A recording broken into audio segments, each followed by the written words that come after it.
of control, right? So that's really what this slide is saying, and that's the theme of this conversation, right? You do not want to be reactive. You do not want to make your response transaction-based. You want to put in place a system, a protocol that takes care of it right from the beginning in the absence of a threat. That way you're much more prepared. And you want to focus on having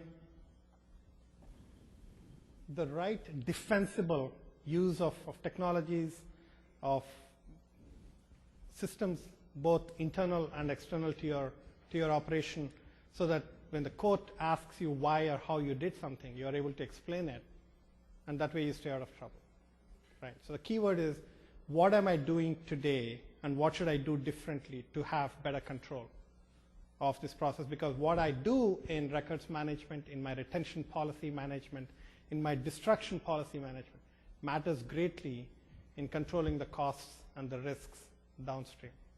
And Raman, if I could just add, I mean, Yeah. one of the reasons this is very relevant to this group here is that we're seeing increasingly that records managers are just drawn into this space of helping companies deal with the proper retention of electronic information.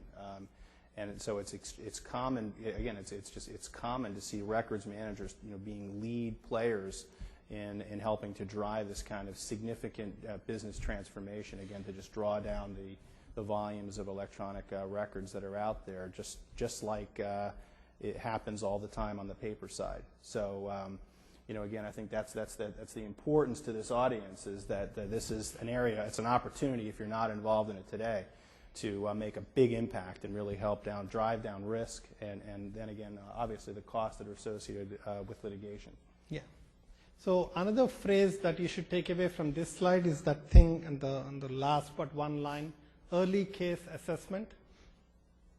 We'll talk a little bit more about that, but basically what that is after you have implemented your retention policies, your good records management protocols, once there is an event, either a litigation or a compliance event, and you collect data, how much work can you do, or your organization, how much work can it do itself to look at those documents and really get a better handle on what is at stake, what is in the documents, what is the specific threat, and how should you respond, and what's the best strategy for the responses.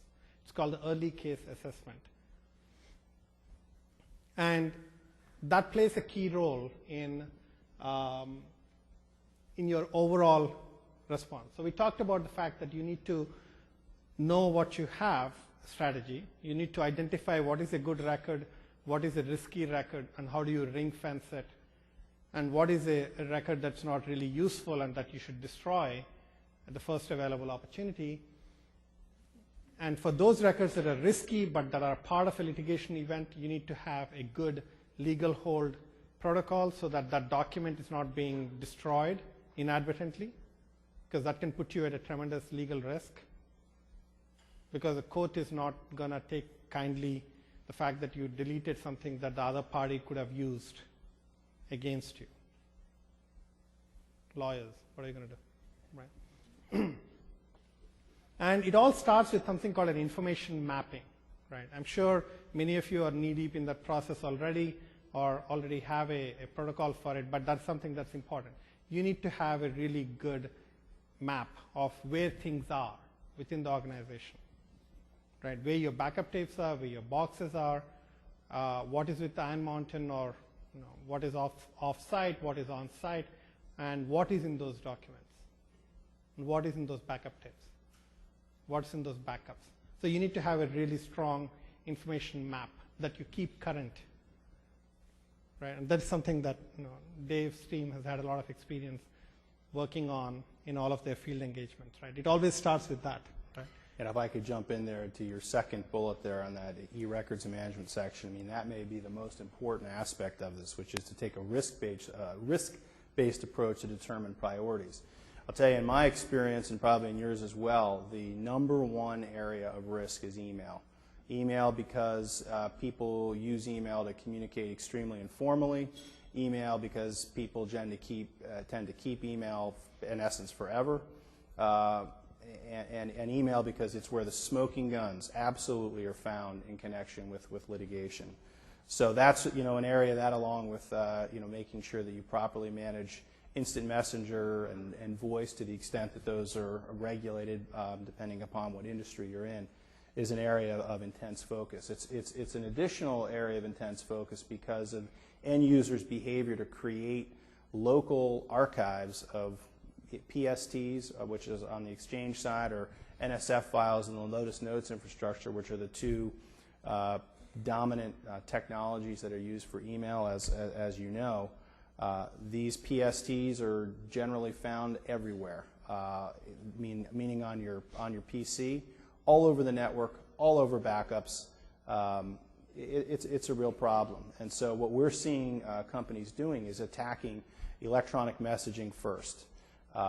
We're seeing some companies being very, very aggressive in terms of the retention schedules that they're applying to email. The most aggressive I've seen is 30 days, 30-day retention of email unless it's a business record. The other comment is that most studies indicate that around 90% or greater of electronic messages are not official business records. So the question is, why on earth, generally, do we retain so much email? Because it makes us feel good. The pack rat mentality, right? Always come back to bite you. Mm-hmm. I remember Richard Rees, who many of you probably know from long experience here at Iron Mountain. I remember once him saying, there's no information management, it's all risk management, right? Information management is risk management.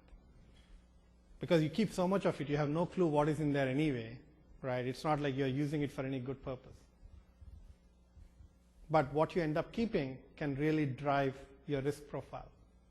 And that's why what he just said makes a lot of sense, which is that you should not treat every record in your information base as the same. That's what you do today. So being smart about this, being proactive about this, basically means you know something more about every record than you do today, and the more you know, the better suited your approach to that record can be. Don't treat everything the same way. Don't use a shotgun approach. Be more surgical. Treat your good data, your risky data, and your useless data differently. And the more successful you are at doing that, using a combination of technology and services and such, the better off you will be. That is the bottom line. No one size fits all.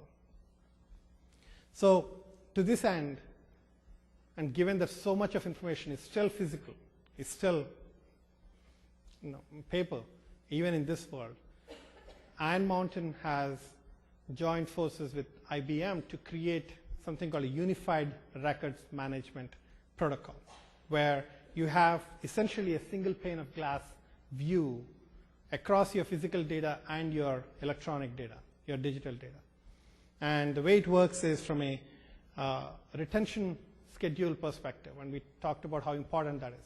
So if you have a FileNet system from IBM, there are pre-existing retention schedule templates that we can provide you with that are a very easy fit into your existing FileNet infrastructure, that are customized to your domain, which business segment that you're in, that you can then use to figure out and manage which documents need to be retained for how long based on your own business needs. And Raman, if I could just add in there, I think that's a very important offering of that capability, because one of the things we see over and over again when we go in and look at the risks related to information management is records managers saying, well, help us start. We don't even have policies to govern the various types of electronically stored information that exist out there. So I think being able to leverage templates to get up and running quickly is very important. Obviously, they need to be custom tailored to meet the various regulatory requirements or other